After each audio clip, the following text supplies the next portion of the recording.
তোমরা তো আগের ব্লগে দেখলেই যে আমার যেই রথটা কেনা হয়েছে সেটা পুরোটা রং করা ছিল না। তো আমি যখন কিনছি আমি মনে মনে ঠিক করেই নিয়েছি যে এই রথ আমি তনুশ্রীকে দিয়েই রং করাবো। তো সেই দোকান থেকেই আমি ফোন করলাম তনুশ্রীকে, বললাম তনুশ্রী আমাকে একটু কিন্তু রথটা কালার করে দিতে হবে। ও ব্যস্ততার মধ্যেও ছিল, ব্যস্ততার মধ্যেও আমাকে একবারও বলল না যে না করব না। ও বলল ঠিক আছে মিমি আমায় দিও, আমি করে দেবো।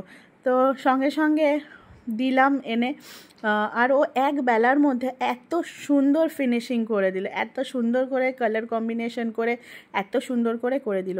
ও খুব সুন্দর, মানে খুব সুন্দর একজন আর্টিস্ট। ওর অন্যান্য কাজগুলো আমি দেখে সত্যি মুগ্ধ হয়ে যাই, ও এত সুন্দর সুন্দর কাজ করে। থ্যাংক ইউ তনুশ্রী এটা করে দেওয়ার জন্য। তুমি এটা করে না দিলে হয়তো রথটা ইনকমপ্লিটই থেকে যেত। তো যাই হোক, তারপরে 5:30 বেজে গেছিলো, তারপর আমরা রথ নিয়ে বেরিয়ে পড়লাম। আমরা সবাই প্ল্যান করেছিলাম 5:30 থেকে 6টার মধ্যে আমরা বেরোবো, বেরিয়ে একটা জায়গায় মিট করে একসঙ্গে রথ নিয়ে যাব সব বাচ্চাদের নিয়ে। তো সেই বুঝেই 5:30 নাগাদ চলে আসলাম। আর ডুগু মিঠির মেজো পিপিও কিন্তু এসছে। প্রত্যেক বছরের মতন মেজো পিপি কিন্তু এইবারও রথটাকে সামলেছে।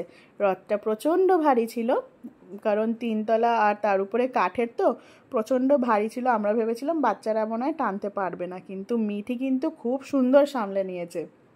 আর এই দেখো অদ্রিদের রথও আমাদের রথের সঙ্গে যোগদান দিল, আর 3 ভাই বোনে মিলে এবার রথ টানতে টানতে নিয়ে যাবে।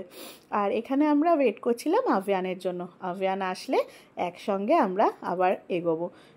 কিন্তু তা ওখানে অনেক গাড়ি ঘোড়ার জন্য আমরা একটা গলির ভেতরে ঢুকে ওয়েট করলাম। আর দেখো এই যে ছোট্ট ছোট্ট বেবিরা এসে এই যে একটু টেনে যাচ্ছে। তারপর মানে আমরা হিন্দুরা মনে করি যে রথের একটুখানি দড়ি ধরে টানা মানে অনেক বড় পুণ্যের কাজ। তো এইভাবেই অনেকেই টানলো আমাদের রথ। আরও অন্য অনেক বাচ্চারাও রথ নিয়ে বেরোচ্ছে। রাস্তায় পুরো ছোট ছোট রথ একেবারে ভর্তি।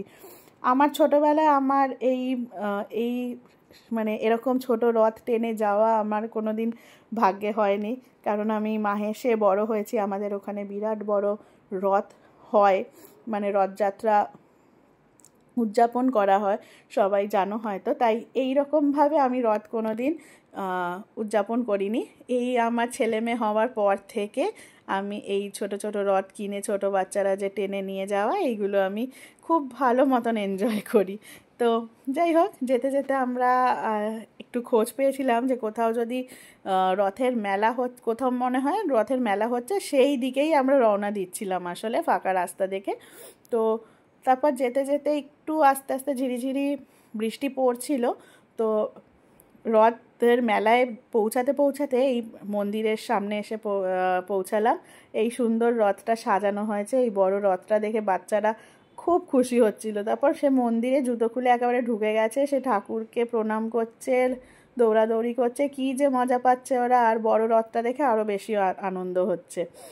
তো যাই হোক, এখানেও একটুখানি সময় কাটালাম আমরা, কাটিয়ে বেশ ভালোই লাগলো, একটু দর্শন পেলাম সকল ঠাকুরদের।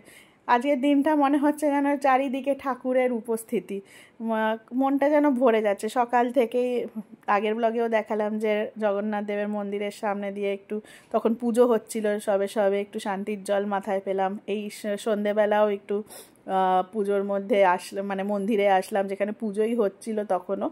তো মনটা বেশ ভালো হয়ে গেল। তো মেলা তো আর খুঁজে পেলাম না। আর দেখো বেশ ঝিরিঝিরি বৃষ্টিও হচ্ছে, আর রথের দিন বৃষ্টি হবে না এটা তো হয় না।